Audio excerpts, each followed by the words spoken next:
Shalom peuple de Dieu, shalom bien-aimés dans le Seigneur, ravi de vous retrouver pour ce nouveau numéro sur les 9 escaliers pour atteindre le sommet. Nous sommes heureux de pouvoir partager ce moment ensemble avec vous, que Dieu vous bénisse. Nous allons devoir prier. Éternel notre Dieu, nous bénissons ta sainte présence, bénis ce moment, viens nous édifier, viens réconforter une vie, une personne. Glorifie ton nom au milieu de ton peuple, pour ta gloire. Que c'est le nom de Jésus soit élevé. Dans le nom de Jésus, nous avons ainsi prié. Amen. Merci bien-aimés. Nous étions en train de parler sur les 9 escaliers qu'il faut utiliser pour atteindre le sommet. Par l'opportunité de Dieu, nous sommes en train de continuer avec le deuxième sous-point que nous avons donné la fois passée. Nous avons parlé sur le deuxième escalier, sur le Bethélémite. 1 Samuel chapitre 16, le verset 17 et le verset 18 au verset 17. Je lisais 1 Samuel chapitre 16, le verset 17 jusqu'au verset 18. Saoul répondit à ses serviteurs: trouvez-moi donc un homme qui joue bien et amenez-le-moi. L'un des serviteurs prit la parole et dit: voici, j'ai vu un fils d'Isaïe, Bethélémite, qui sait jouer. C'est aussi un homme fort et vaillant, un guerrier, parlant bien et d'une belle figure. L'Éternel est avec lui. Que Dieu soit loué. Un Bethélémite, le deuxième escalier ou deuxième point. Par la grâce de Dieu, avec ceux qui ont eu le temps de pouvoir nous suivre, nous avons introduit le deuxième point sur le Bethélémite. Nous avons dit Bethélémite, ce sont les habitants qui habitent la ville de Bethléem. Et comme toutes les villes qui se respectent, ceux qui habitent Paris, on les appelle les Parisiens. Ceux qui habitent Kinshasa, on les appelle Kinois. Ceux qui habitent Québec, on les appelle les Québécois. Et ainsi de suite. Nous avons vu que les Bethélémites sont les habitants de Bethléem, dans les territoires de Juda. Mais pourquoi Dieu accepte toujours de prendre les Bethélémites pour les élever? Bien-aimés, Dieu accepte de prendre les Bethélémites parce que Dieu n'aime pas prendre les hommes élevés, les hommes orgueilleux. Les Bethélémites sont des hommes effacés, sont des hommes humbles, sont des hommes qui ne comptent que sur la grâce de Dieu, qui ne comptent que sur les bontés de Dieu, qui ne comptent que sur la faveur de Dieu. Ce sont des hommes qui acceptent que sans Dieu, ils ne valent rien. Ce sont eux les Bethélémites. Dieu prend les hommes inutiles, les élève. Les hommes inutiles sont les Bethélémites. Dieu ne donne jamais à l'homme le libre choix de son père, de sa mère, de sa couleur de peau, de son pays. Non pas parce qu'il sait, mais il connaît et c'est ce que Dieu a préparé. Nous ne faisons pas le choix de naître dans une famille riche ou dans une famille pauvre. Mais Dieu nous impose de naître Bethélémite. Si vous êtes né Bethélémite, c'est Dieu qui a voulu. Mais que cela ne soit pas un regret pour vous. Parce que c'est au travers de vous que Dieu va vous élever, que Dieu va vous utiliser pour pouvoir manifester sa gloire dans des nations. Pour qu'au travers de vous, que le monde sache qu'il y a un Dieu capable d'élever, un Dieu capable de bénir, un Dieu capable de faire une histoire nouvelle dans votre génération. Et j'ose croire que, bien aimé, peu importe l'endroit où tu as été né, peu importe les réalités que tu connais, cela n'est pas, bien aimé, l'excuse pour toi de ne pas atteindre le chemin. Retenez que David est né à Bethléem, mais il a fini sa vie à Jérusalem. David était un homme ordinaire comme toi, plus même au bas de l'échelle, parce qu'il fit l'ami des animaux. Il habitait les champs, il habitait la forêt, la savane herbeuse ainsi que la brousse pour nourrir les brebis. Mais toi tu es né quelque part. Peut-être que du point de vue situation géographique, tu es né dans un territoire qui est plus valeureux que le territoire de Juda dans la ville de Bethléem. Mais peu importe l'endroit où tu es né, tu ne finiras pas ta vie là où tu es né.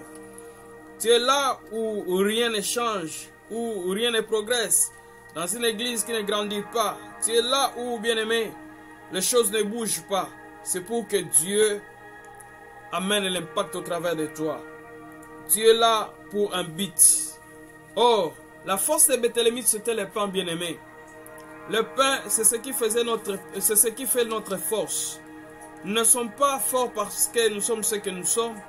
Nous ne sommes pas forts parce que nous sommes nés d'une famille pauvre, d'une famille riche.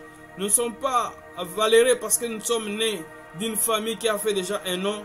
Mais ce qui fait notre force, c'est notre pain. Oh, notre pain, c'est Jésus. Jésus est le pain descendu du ciel. Il est le pain descendu du ciel. Bien-aimé, le pain qui donne la vie. Le pain qui donne la vie. Dans Ésaïe 52, le verset 7, Ésaïe 51, le verset 7, la Bible nous dit quelque chose de très important. Ésaïe, chapitre 52, le verset 7, la Bible dit qu'ils sont beaux sur les montagnes les pieds de celui qui apporte la bonne nouvelle, qu'il publie la paix, de celui qui apporte de bonnes nouvelles, qui publie le salut, de celui qui dit à Sion, ton Dieu règne. Qu'ils sont beaux sur les montagnes, le pied de celui qui apporte la bonne nouvelle.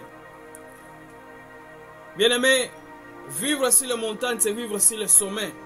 La Bible dit qu'ils sont beaux sur les montagnes, les pieds de celui qui apporte la bonne nouvelle. La bonne nouvelle, c'est le pain de vie que nous apportons. C'est Jésus. Et bien aimé, voilà pourquoi tu as de la valeur. La valeur d'un homme ne dépend pas de ce qu'il a comme des millions, mais de ce qu'il a en Jésus-Christ. Car même si je n'ai rien, mais j'ai le pain, le monde est affamé. Le monde entier est affamé, bien aimé. C'est toi qui portes la nourriture. C'est toi qui as la nourriture. Écoute-moi, Bethlehemite. Tu as en toi la réponse, la solution pour le monde.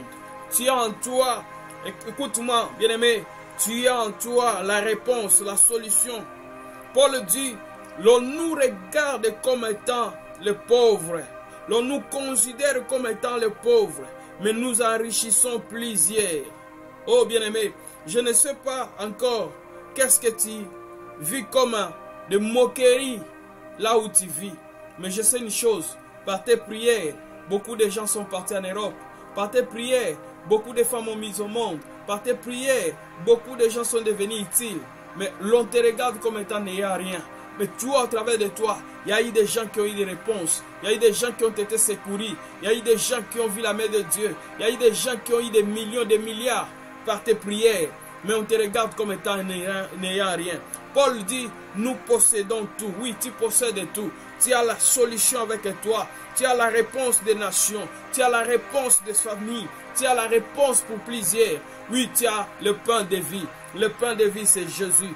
Et bien aimé, laisse-moi te dire qu'au moment où nous sommes, les mondes sont affamés. Et ils ont besoin de la nourriture.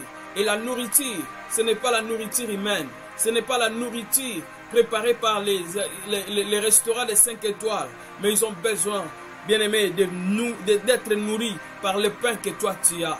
Tu as le pain. Et ce pain, c'est la parole de Dieu. Ce pain, c'est Jésus-Christ de Nazareth. Laisse-moi te dire, bien aimé, oui, je crois que j'ai le pain. Le monde attend avec un ardent désir la révélation du Fils de l'homme. Oh, je m'adresse à toi qui es en train de me suivre. Tu as le pain. Ne te minimise pas. Ne te sous-estime pas. Que personne ne te minimise. Tu as le pain. Oh, dis plus fort, j'ai le pain. Tu as le pain. J'ai le pain. Les rois me chercheront. Les gens viendront à cause de ce pain que j'ai. Je ne crains rien, même si aujourd'hui je ne vois pas les clients. Même si aujourd'hui je ne vois pas les clients, mais demain les clients viendront acheter. La Bible dit, venez acheter, venez vers les eaux, achetez, achetez sans argent. Oh, j'aime ce passage. La Bible dit, Ésaïe 55, verset 5, verset 1er. Vous tous qui avez soif, venez aux eaux, même celui qui n'a pas d'argent, venez acheter et manger. Venez acheter du vin et du lait, sans argent, sans payer. Pourquoi posez-vous de l'argent pour ceux qui ne nourrissent pas? Pourquoi travaillez-vous pour ceux qui ne rassasient pas? Écoutez-moi donc, et vous mangerez ce qui est bon. Votre âme se délectera de mets succulents. Prêtez l'oreille et venez à moi. Écoutez et votre âme vivra. Je traiterai avec vous une alliance éternelle. Quelle grâce! Bien-aimé, tu as les marchandises que les gens cherchent. Et ces marchandises, c'est ce qui se définit dans Ésaïe 55, le verset 1er jusqu'au verset 4. Venez vous tous qui avez soif, venez aux eaux, même celui qui n'a pas d'argent, venez acheter et manger. Nous sommes les dépositaires, nous sommes bien-aimés, ceux qui ont ce pain que le monde cherche. Que le monde cherche. Et le pain en question, c'est Jésus. Le pain est important pour toutes les classes. Le pain est très important pour toutes les classes sociales. Bien-aimés, que ce soit les riches, que ce soit les pauvres, que ce soit les militaires, que ce soit les civils, que ce soit les gouvernements, les ambassadeurs, les médecins, les professeurs, les géants ou les petits, tout le monde a besoin de ce pain. Pourquoi Béthélémite de Juda? Parce que Béthélémite de Juda, c'est celui qui sait fabriquer le pain. C'est celui qui a le monopole de pain en Israël, la maison de pain. Oh, nous sommes ces gens-là. S'il y a des gens qui doivent chercher Jésus, ils doivent trouver Jésus, ils doivent le trouver au travers de nous. Ils doivent voir Jésus au travers de nous. Oh, je m'adresse à toi, mon frère, qui ne fait que pleurer. Je m'adresse à toi, ma soeur, toi qui me suis maintenant. Tu as le pain, qui est la solution, qui est la paix, qui est la joie, qui est le réconfort pour l'humanité. Mais en second lieu, bien aimé, les Béthélémites, à part le pain, ils avaient bien aimé la responsabilité de savoir jouer la musique. Ils étaient de meilleurs adorateurs, de meilleurs agents de la louange en Israël. Pourquoi Béthélémite? Béthélémite, c'est la louange, la musique. Dieu veut te voir, Béthélémite, de la tribu de Juda, c'est-à-dire quelqu'un qui est cloué, enfoncé, enclavé dans un esprit de louange, dans un esprit d'adoration, dans un esprit bien-aimé de louange à Dieu. C'est-à-dire, dans ta faiblesse, tu dois apprendre à louer Dieu. Dans ta pauvreté, tu dois apprendre à louer Dieu. Que les circonstances soient négatives ou positives, apprends à adorer Dieu. Reste dans la présence de Dieu. Danse devant Dieu. Chante devant Dieu. Et la gloire de Dieu se manifestera. Un Béthélémite ne se lamente jamais. Un Béthélémite ne se pleurniche jamais. Un Béthélémite ne se pose pas beaucoup de questions. Pourquoi ma vie en est ainsi? Pourquoi ma souffrance est-elle continuelle? Pourquoi ma plaie ne veut-elle pas se guérir? Pourquoi seulement moi? Pourquoi? Non. Un Béthélémite ne se pose pas de questions. Mais un Béthélémite reste toujours dans l'attitude de la louange, il reste dans l'attitude d'adoration, que les choses aillent mieux ou non, il reste toujours positif en espérant que le Dieu d'Israël a les derniers mots. Parce qu'un Béthélémite sait dire, oui, l'Éternel s'élèvera les derniers. Et c'est les derniers mots de l'Éternel qui comptent pour les Béthélémites. Les choses que le monde peut dire ne comptent pas pour un Béthélémite. Un Béthélémite, peu importe les circonstances, peu importe les réalités, il reste attaché à son Dieu. Il est très confiant à son Dieu et il ne cède jamais à la panique. Bien-aimé, il y a trois choses importantes pour un Béthélémite. La première des choses, un Béthélémite doit apprendre à s'offrir lui-même à Dieu. Il a le pain, il sait louer Dieu, mais il a trois choses à considérer dans sa vie. Un Béthélémite doit considérer trois choses. La première des choses, il doit savoir s'offrir lui-même à Dieu. Romains chapitre 12, le verset 1er. Romains 12, le verset 1er. Que dit la Bible, bien-aimé? Dans Romains chapitre 12, le verset 1er. Très important à noter et à considérer comme étant serviteur et servante de Dieu en tant que Béthélémite. La première des choses, la Bible dit, je vous exhorte, frères, par les compassions de Dieu, à offrir vos corps comme un sacrifice vivant, saint, agréable à Dieu, ce qui sera de votre part un culte raisonnable. Un Béthélémite sait bien aimer s'offrir à Dieu. Il s'offre lui-même en sacrifice à Dieu. Vous devenez un sacrifice vivant et agréable à Dieu.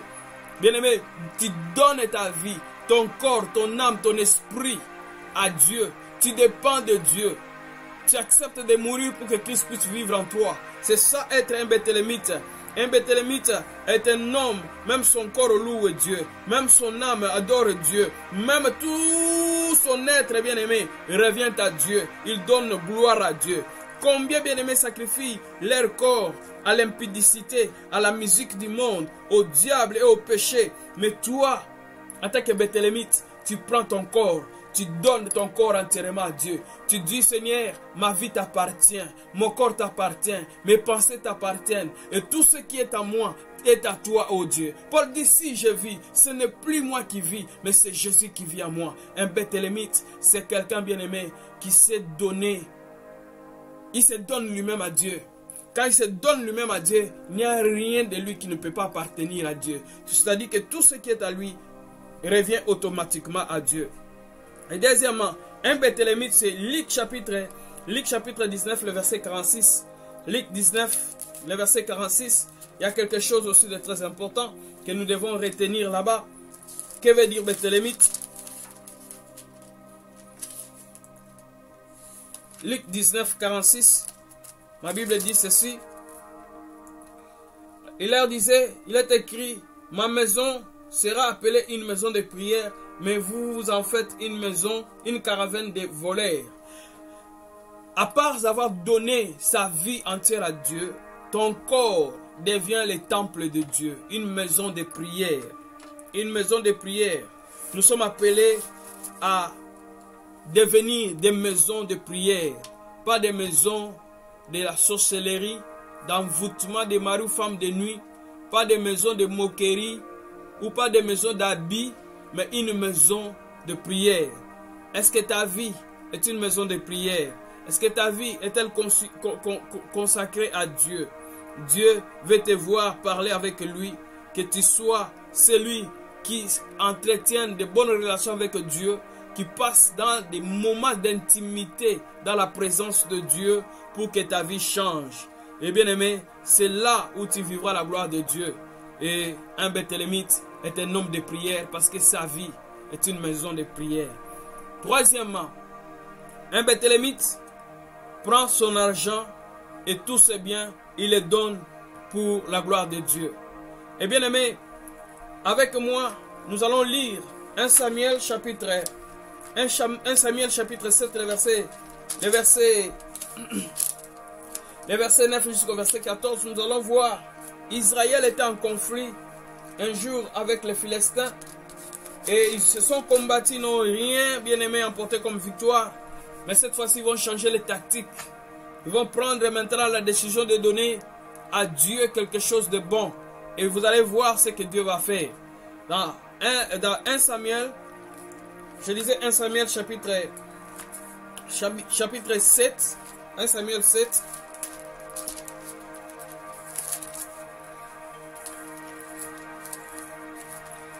Samuel 7, le verset 9 jusqu'au verset 14. Ma Bible me dit,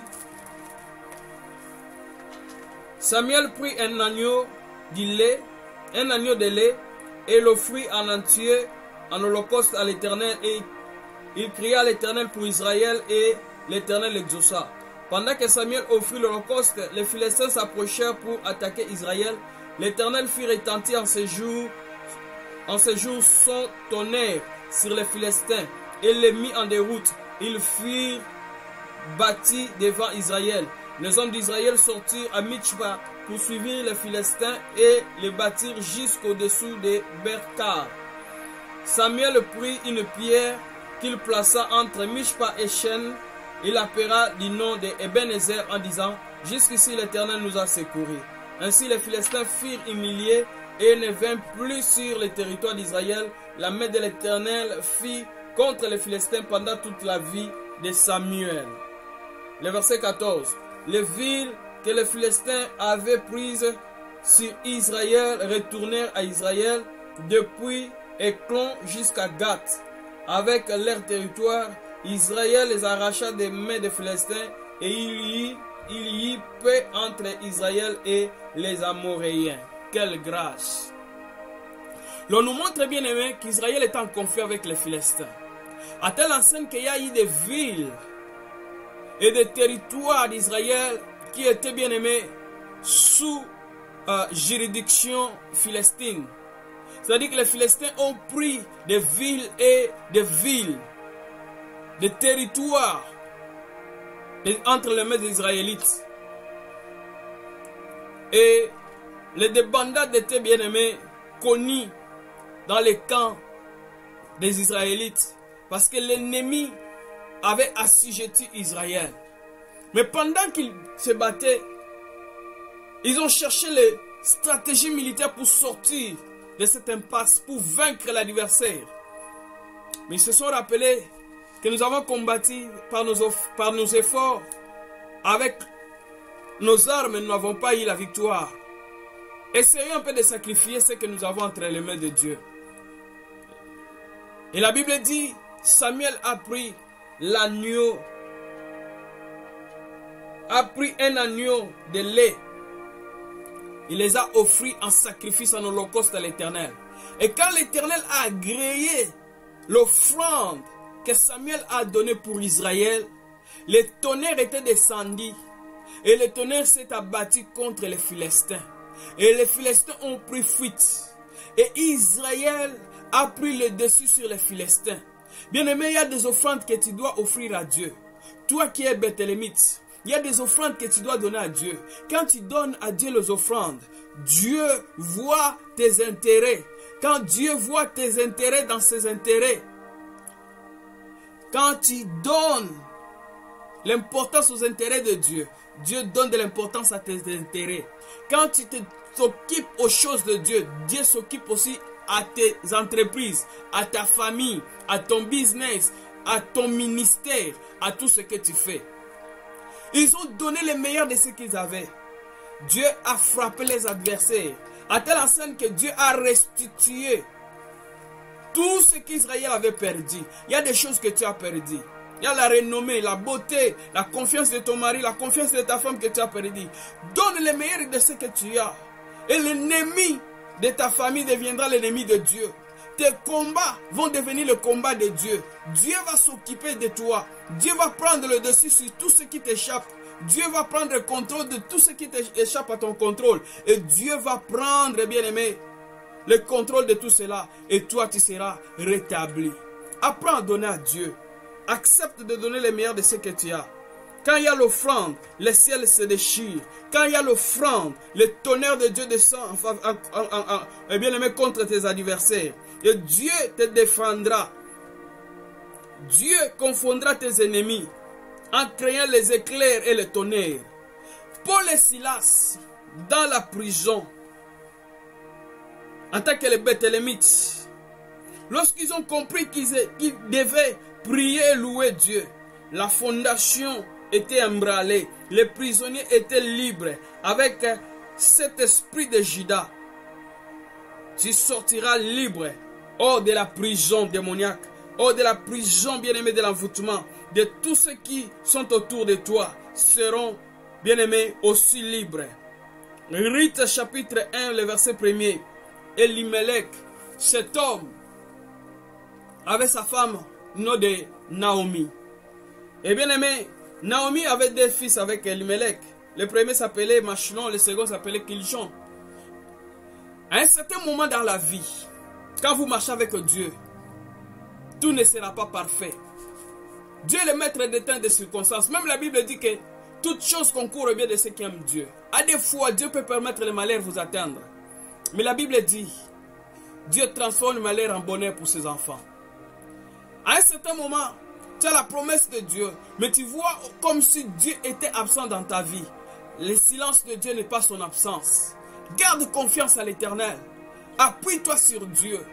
Sois fidèle, bien-aimé, à Dieu. Même si tu vois les promesses de Dieu tarder. Cette femme avec son homme et ses deux enfants, ils étaient dans cette ville appelée Bethléem. Bethléem qui veut dire maison de pain. Mais un jour, ils ont manqué le pain. Il peut y arriver dans la vie que tu manques ce que tu ne peux pas manquer. Il peut y arriver dans la vie que tu sois dans les besoins, dans les nécessités, les petites choses que tu ne pouvais pas manquer, tu arrives à manquer cela. Bien aimé, cela ne veut pas dire que Dieu t'a abandonné. Cela ne veut pas dire que Dieu t'a rejeté. Et cela ne démontre même pas que Dieu t'a rejeté loin de sa face. Et cela ne veut pas aussi dire que tu es sous les liens démoniaques.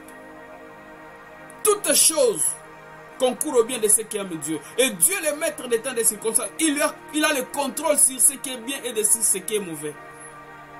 Mais ce jour-là, cette femme, avec son mari, ils ont abandonné Bethléem. Ils étaient partis dans la ville des Moabites.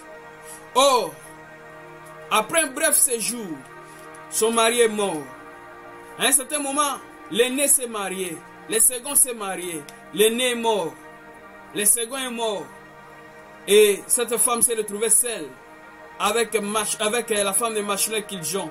C'est-à-dire, elle s'est retrouvée avec bien-aimé Ritz ainsi que la femme de l'autre Orpa. Et qu'est-ce qui est arrivé? Elle a reçu les nouvelles comme quoi Dieu a visité Bethléem. Je prie que Dieu puisse te visiter et que tu sois patient quand tu marches avec Dieu. Car autant voulu par Dieu, non pas autant voulu par toi, mais autant voulu par Dieu, la promesse de Dieu finira par s'accomplir dans ta vie. Tu ne seras plus la même personne. Ceux qui t'ont regardé si bas te regarderont, seront persuadés de te regarder si haut. Ceux qui t'ont mis, bien-aimé, à genoux, seront persuadés de te demander pardon. Aie pitié de nous, nous sommes tes frères. On ne savait pas pourquoi on te faisait ça. Mais, bien-aimé, au temps de Dieu, tu y entreras, tu y arriveras. Tu y arriveras certainement au bon port. Et le sommet est pour toi. Tu es né pour vivre au sommet et mourir au sommet. Non pas pour aller visiter le sommet et redescendre, mais pour vivre au sommet, mourir au sommet et mourir en paix. Je salue un citoyen céleste, un Bethlehemite qui vit des moments difficiles, mais malgré cela, persévère. Donne ton corps à Dieu. Glorifie Dieu dans ton corps, dans ton âme, dans ton esprit. Que ta vie soit une maison de prière. Grandis ton intimité avec Dieu dans la prière. Et troisièmement, tu dois accepter comme étant Bethlehemite d'offrir le meilleur de ce que tu as entre les mains de Dieu. Et quand tu donnes l'importance aux intérêts de Dieu, Dieu donne de l'importance à tes intérêts. Quand, bien-aimé, tu prends soin de l'œuvre de Dieu, Dieu prendra soin de ton œuvre. Oui, bien-aimé, accepte d'être Bethlehemite, mais tu ne finiras pas là-bas. Tu es né à Bethléem, mais la destination finale, c'est Jérusalem. C'est la royauté, c'est le sommet. Et là, une fois au sommet, ne plus redescendre, mais persévérer au sommet, demeurer au sommet et mourir au sommet. Rendez-vous prochain numéro où nous allons, bien aimer, parler cette fois-ci sur le troisième escalier. Le troisième escalier est intitulé « Il savait jouer ». Bethlehemite, fils d'Isaïe, Bethlehemite qui sait jouer. Le troisième escalier où nous parlerons sur le troisième, le numéro qui va suivre, nous parlerons sur l'escalier qui est « Je sais jouer ». Il savait jouer.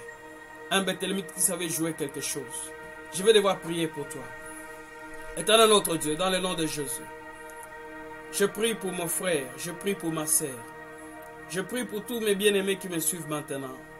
Éternel, ils sont les Bethlehemites. Valorise leur vie. Aide mon frère et ma sœur à demeurer, Seigneur de grâce, sous l'abri du Très-Haut. Aide mon frère et ma sœur à donner, Seigneur de grâce, leur corps comme un sacrifice vivant, saint et agréable à toi, Dieu. Que leur vie grandisse en intimité dans la vie de prière. Et que mon frère soit capable, ma sœur soit capable de donner le meilleur de ce qu'il a. Le meilleur de ce qu'il a pour ton œuvre. Et à chaque fois que mon frère sera dans tes œuvres, Seigneur, soit dans ses projets. À chaque fois que mon frère sera, ma sœur sera, Éternel notre Dieu, ancré dans l'œuvre de Dieu.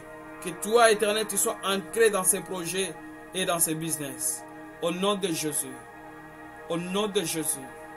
Au nom de Jésus.